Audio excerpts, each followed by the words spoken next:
आप जिंदाबाद साथियों, मैं रफीउल हसन NSUI जिलाध्यक्ष शाहजहांपुर। साथियों, कल तेलंगाना में परम आदरणीय महामानव माननीय प्रधानमंत्री जी प्रकट होते हैं और देश की जनता से देश हित में एक अपील करते हैं कि देश की जनता पेट्रोल कम यूज करे, गैस कम यूज करे, डीजल कम यूज करे और 1 साल तक सोना ना खरीदे।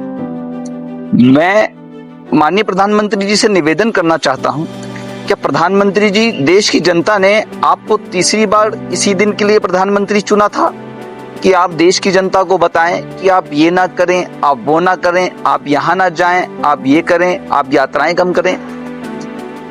प्रधानमंत्री जी, आपके काफिले में 4 हेलीकॉप्टर चलते हैं। जब आप कहीं देश के अंदर कहीं यात्रा पर होते हैं, उसमें फ्यूल नहीं लगता। आप विदेश यात्रा पर जाते हैं और जब आप अपनी गाड़ियों के काफिले से चलते हैं तो आपकी गाड़ियों के काफिले कम से कम 25-30 गाड़ियां होती होंगी और आपके कैबिनेट मिनिस्टर जो हैं वो कम से कम 10 से 15 गाड़ियों के काफिले के साथ चलते हैं, उसमें फ्यूल नहीं लगता।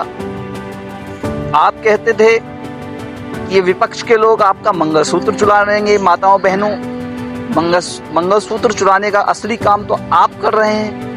आपने ये नहीं बताया कि 1 साल में मंगलसूत्र खरीदना है या नहीं खरीदना। देश के किसानों को आप कह रहे हैं खाद का कम यूज करो। देश का किसान डीजल कम यूज करे। क्या देश के किसान को आप इसी दिन के लिए देखने के लिए आपको प्रधानमंत्री बनाया था कि आप उसको फिर दोबारा से बैलगाड़ी पर ले आएंगे? टेक्नोलॉजी की खेती नहीं कर पाएगा हिंदुस्तान का किसान? ट्रैक्टर नहीं चला सकेगा हिंदुस्तान का किसान? क्या खेत की जुताई ना करे ट्रैक्टर से? आप कहते हैं।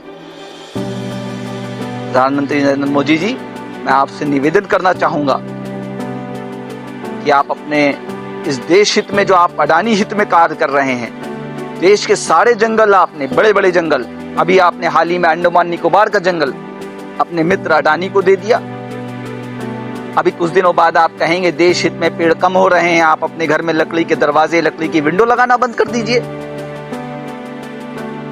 जब कोरोना काल आया था, आप अपनी जिम्मेदारी से भागने का कार्य कर रहे हैं। कोरोना काल में आपने थाली बजवाई, लाइटें जलवाई, लेकिन कोई एक सॉल्यूशन नहीं निकला। मैं आपसे विनम्र हाथ जोड़कर निवेदन करना चाहूंगा, आदरणीय प्रधानमंत्री जी, अगर देश आपसे नहीं संभल रहा है तो इस देश को हाथ जोड़कर विनती करता हूं कि अब इस कुर्सी को छोड़ दीजिए। जय हिंद, जय पाऊं।